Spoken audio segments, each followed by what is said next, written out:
In today's video, I'm going to teach you how to add CSS in Webflow. Let's dive right into the process, ensuring that by the end of this segment, you'll have a clear understanding of how to enhance your Webflow projects with custom styling.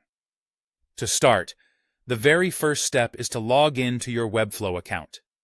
This is your gateway to accessing all the tools and options needed for your web design projects. Simply head over to Webflow's website and enter your login credentials if you haven't already. Once you're successfully logged in, you'll want to navigate to your Webflow dashboard. This is your central hub, where all your projects are listed and can be accessed for further customization. Now that you're in your dashboard, take a moment to locate the project you'd like to edit. If you have multiple projects, you may need to scroll and find the specific one you want to work on. Once you've pinpointed the correct project, click on it to open it and enter the design interface. In this environment, you have all the creative freedom to bring your ideas to life.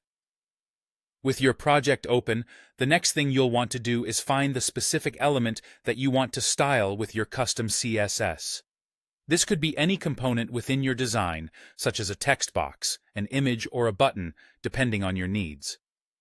Click on that element to select it, and you'll notice a range of customization options appear on the right-hand side of the interface. Now, to apply a custom CSS property to this element, head over to the Style panel.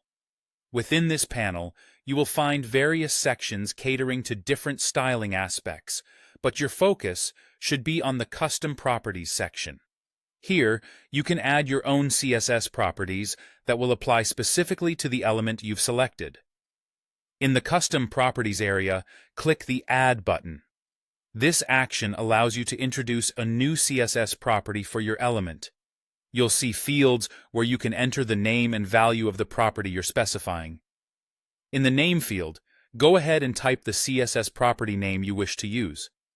For example, if you want to change the color of text decoration, you might type Text Decoration Color. Once you've added the property name, it's time to define its value. Click into the Value field right next to it and input whatever CSS value suits your design. For instance, if you are working with colors, typing something like number 146EF5 will apply a specific shade of blue. After you've filled in these details, don't forget to seal the deal by pressing Enter on your keyboard. This ensures that your new custom property is saved and implemented. And that's it. You've successfully added a CSS property to your element in Webflow, giving you even more control over your website's appearance. Keep experimenting with different properties and values to refine your design further. Thank you for watching, and happy designing.